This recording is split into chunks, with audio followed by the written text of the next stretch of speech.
godt vise beviset for toppunktsformen. Og det er f minus b divideret med 2a med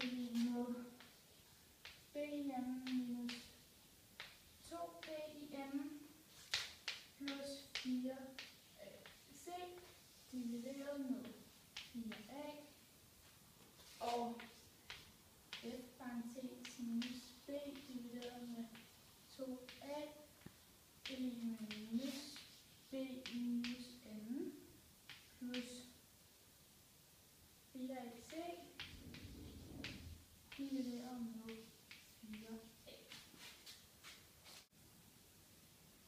Vi ved så, at der er et andengradspolynomium, eller af f af x, lige med ax i anden plus bx plus c.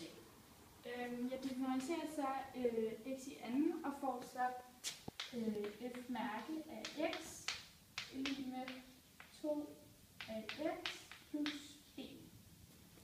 Så sætter jeg så f mærke af x lige med 0, da hældningstangenten i toppunktet er 0. Det vil så sige, at der kommer til at stå 0 på f mærke af x plads. Så det bliver 0 lige med 2 af x plus b. Og så trækker jeg altså b fra på begge sider af lighedstegn. Så der kommer til at stå minus b lige med 2 af x. Og så dividerer jeg så med 2 af for at få x til at stå alene.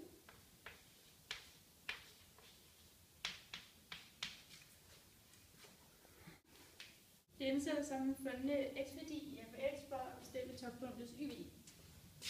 Så det bliver f minus b divideret med 2a parentes, det er så x, i a minus b divideret med 2a i n plus b parentes minus b divideret med 2a n plus c. Så reducerer jeg.